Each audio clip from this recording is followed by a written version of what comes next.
வேலன் சீரியலில் இப்போ ராட்டகாசமான ரொமான்டிக்கான அதிரடியான எபிசோட் வந்திருக்குன்னே சொல்லலாம். மிஸ் பண்ணாமல் ஃபுல்லோடையும் கேளுங்க. வீசியும் சுத்தமாக போக மாட்டேது. பார்க்குறலாம் லைக் பண்ணிட்டு பார்த்தீங்கன்னா கொஞ்சம் பேச வந்து முடிட்டா இருக்கும். அங்கே ஊரில் இருக்கிற எல்லாரும் வந்து பேசுகிறாங்க. வள்ளியும் வேலனும் வந்து இப்போ அவங்களோட புகுந்த வீட்டுக்கு போகணும் அப்படின்னு சொல்லிட்டு இருக்காங்க.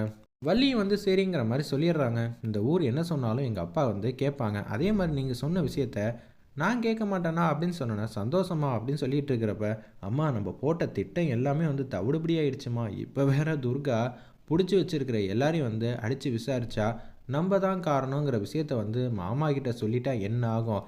சரிடா அவங்கள எங்கேயாவது தப்பிச்சு போகிறதுக்கு ஏதாவது வழி இருந்தால் பார்க்குறேங்கிற மாதிரி சொல்லிட்டு இருக்காங்க. வள்ளி வேலை பத்திரமா வந்து வீட்டுக்கு போயிட்டு வந்துருங்க.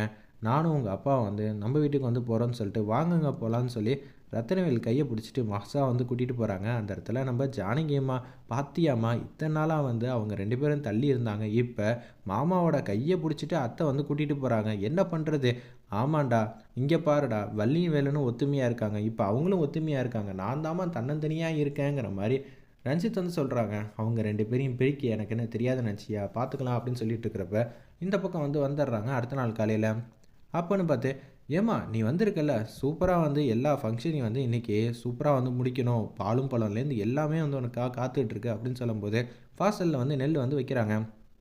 அதை எட்டி உதைக்கிறதுக்கு முன்னாடி உனக்கு வந்து நான் ஆர்த்தி வந்து எடுக்கணும். கந்திஷ்டி எல்லாம் இங்கே தான் இருக்குது. ஆமாம் ஒரு சின்ன குறை ரேணுகா வந்து ஆர்த்தி எடுத்துருந்தா நல்லா இருந்திருக்குங்கிற மாதிரி அந்த இடத்துல வந்து பேசுகிறாங்க. அதே மாதிரி ஆர்த்தியை வந்து எடுக்கிறாங்க. நெத்தியில் வந்து வச்சு விட்றாங்க. அந்த இடத்துல இப்போ முதல் காரியமாக வந்து ஆனந்தியோட வாழ்க்கையை வந்து சரி செய்யணும். அதுக்காக தான் இந்த வீட்டுக்குள்ளே வந்திருக்கேன்னு நம்ம வள்ளி வந்து சூப்பராக வந்து யோசிக்கிறாங்க.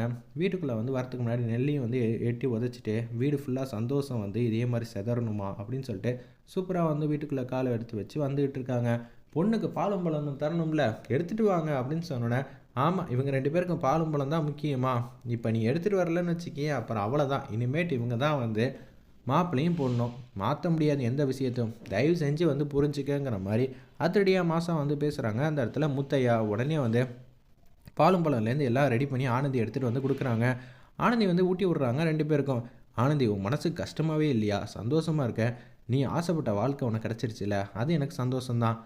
இருப்பினும் வந்து கார்த்தி உன்னை வேணான்னு சொல்கிறாரு. அதெல்லாம் விடு நான் பார்த்துக்கிறேன் அப்படின்னு சொல்லிட்டு இருக்கிறப்ப உங்கள் 2 பேரையும் சேர்த்து வைக்க வேண்டியது என்னோட பொறுப்பு. நான் இந்த வீட்டை விட்டு போகிறதுக்குள்ளே உங்கள் 2 பேரையும் சேர்த்து வைக்கணும். அதுக்கான கல்யாண ஏற்பாடையும் இந்த வீட்டோட மூத்த மருமகளாக இருந்து நான் செஞ்சு முடிக்கிற கடமையெல்லாம் இருக்குது அப்படின்னு சொல்லும்போது 2 பேருக்கு விருந்து சாப்பாடெலாம் வந்து இருக்குமா?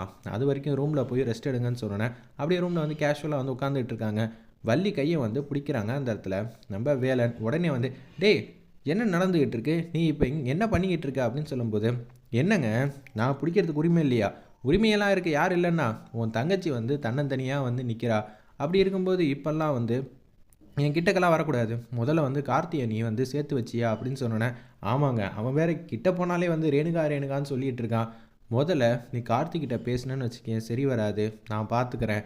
இந்த விஷயத்தை நான் சரி செஞ்சு கொடுக்குறேன். அதான் எல்லா பொறுப்பையும் நீ பார்த்துக்க போறியா அப்புறம் என்னங்கிற மாதிரி சொல்லும்போது அப்படியே கேஷுவலாக வந்து இந்த பக்கம் சாப்பாடெலாம் வந்து ரெடி பண்ணிட்டாங்க போல இருக்கு. உட்காருங்கன்னு சொல்லி வாழை இலையில் வச்சு அப்படியே சாப்பாடு வந்து வைக்கிறாங்க. 2 பேருக்கும் வேறு லெவலில் இருந்துச்சுன்னே சொல்லலாம். ஸ்வீட் எடுத்து ஊட்டி விட மாட்டிங்களான்னு சொன்னோன்னே வேலன் வந்து தனக்கு தானே சாப்பிட்லான் இருக்காங்க. டேய் எப்புட்றா ஏன்டா இப்படியெல்லாம் இருக்கேன்னு முத்தையா வந்து பேசுகிறாங்க. வள்ளிக்கு ஊட்டி விடணுண்டா முதல்ல. ஓ அப்படியா சரின்னு சொல்லிட்டு வள்ளி வந்து ஊட்டி விட்றாங்க. அதே மாதிரி வேலன் வந்து வள்ளிக்கு வந்து ஊட்டி விட்றாங்க. இது எல்லாத்தையும் ரேணுகா வந்து பார்க்குறாங்க. அவங்களால வந்து ஜீர்ணிக்கவே முடியல. என்னடா அது சத்திய சோதனையாக இருக்கே. ஏன் கண்ணு முன்னாடி வந்து ஸ்வீட்டை வந்து ஒத்துமையாக வந்து ஊட்டி விட்றாங்களே. இப்போ நான் ஏதாவது ஒன்று செய்யணுமே சொன்னோன்னே அவங்க வந்து சாப்பாடு வந்து பரிமாறுறாங்க. இதை பார்த்தோன்னு வந்து கார்த்திலேருந்து எல்லாரும் வந்து கோவப்படுறாங்க. பார்த்துட்டு வந்து மாடிக்கு வந்து போகிறாங்க. நம்ம கார்த்தி அம்மா என்ன காரியம் தெரியுமா பண்ணி வச்சுருக்கா அப்படின்னு சொல்லி கேட்டோன்னே என்ன ஆச்சு? பொண்ணுக்கும் மாப்பிள்ளைக்கும் விருந்து ஏற்பாடு நடக்குது. சரி அவள் வீட்டில் என்னமோ நடந்துட்டு போகுது அப்படின்னு சொல்லி அந்த இடத்துல ரேணுகாவோட அப்பா அம்மா வந்து பேசும்போது சாப்பாடு பரிமாறுறது யார் தெரியுமா? என்னோட தங்கச்சி உங்களோட பொண்ணு. என்னது இப்படி ஒரு பட்டக்காரியெல்லாம் அவள் பண்ணியிருக்காளா? கீழே எதுவும் போகணுமா வேணாமான்னு தெரியலன்னு அப்படியே கீழே இறங்கி வராங்க. ரேணுகா நீ பண்ணுறதெல்லாம் வந்து நியாயமாக இருக்கா? உடனே முத்தையா வந்து கடுப்பாயிட்டாங்க. எங்கள் வீட்டில் விசேஷம் வச்சுருக்கோம். நீங்கள் எதுக்கு சத்தம் போடுறீங்க? உங்கள் வீட்டில் விசேஷம் வச்சுருக்கீங்க இல்லைன்னு சொல்லவே இல்லை. ஆனால் ரேணுகா கழுத்தில் கட்ட வேண்டிய தாலியை வந்து வள்ளி கழுத்தில் மாற்றி கட்டிட்டான். ஏமா பழசையை பேசிகிட்டு இருக்கேன்னு முத்தையா வந்து பேசும்போது நான் அதை பற்றி சொல்ல இப்போ அவங்க 2 பேருக்கும் என் பொண்ணை வச்சே சாப்பாடு வந்து பரிமாறிக்கிட்டு இருந்தேன். என்ன அர்த்தங்கிற மாதிரி கேட்குறாங்க. ரேணுகா இஷ்டப்பட்டு தான் செய்கிறான், அவளுக்கு பிடிக்கலன்னா நீங்கள் மட்டும் கூட்டிகிட்டு போங்க. அம்மா நான் இஷ்டப்பட்டு தாம்மா செய்கிறேன்னு சொல்லி தனியாக வந்து கூட்டிகிட்டு போகிறாங்க. அவங்க கிட்ட சிரிச்ச முகமாக பேசி அந்த குடும்பத்தையே பழி வாங்கணுமா, அதுதான் என்னோட எண்ணம். இப்போ எப்படி வேலன் வந்து வள்ளி கழுத்தில் வந்து திடீர்னு தாலி கட்டினானோ அதே மாதிரி தான் நம்மளை ஏமாத்தின மாதிரி தான் நான் ஏமாற்ற போகிறேன். ஏண்டி உனக்கு நல்லபடியாக கல்யாணம் பண்ணி குழந்தை குட்டின்னு இருக்கிறத நாங்கள் பார்க்கணுன்னு ஆசைப்படுவோமா? இல்லை அவன் வாழ்க்கை எப்படி போனால் உனக்கு என்னங்கிற மாதிரி அந்த இடத்துல வந்து கேட்குறாங்க. இதெல்லாம் சொன்னால் உனக்கு புரியாதுமா, என் வாழ்க்கையை வந்து பறிச்சால, அதே மாதிரி அவள் வாழ்க்கையை வந்து வாழ விடக்கூடாது, இதுதான் என்னோட இப்போதைக்கு லட்சியமே அப்படின்னு சொல்லி ரேணுகா வந்து கேவலமாக வந்து யோசிச்சுட்டு இருக்காங்க. நைட் வந்து ஃபஸ்ட் நைட் ஏற்பாடு வந்து செஞ்சுருக்காங்க போல இருக்கு முத்தையா. சாப்பிட்ருக்கீங்களம்மா, இந்த வீட்டில் தான் தங்கணுங்கிற மாதிரி சொன்னோன்னே வந்து ரூமே வந்து அலங்கரிச்சிக்கிட்டு இருக்காங்க. இது நம்ம வள்ளிக்கும் வேலனுக்கும் தெரியாது, 2 பேரும் எங்கேயாவது வெளில போயிட்டு வாங்கன்னொன்னே அப்படியே கோயில் எங்கெல்லாம் போயிட்டு அப்படியே வந்து லேட்டாக தான் வராங்க வீட்டுக்கு. வந்தோன்னே வந்து ரூமை வந்து பார்க்குறாங்க. 2 பேரையும் வந்து ரெடி பண்ணிவிட்டு அப்படியே பால் சொம்போட வந்து நம்ம வள்ளி போகிறாங்க.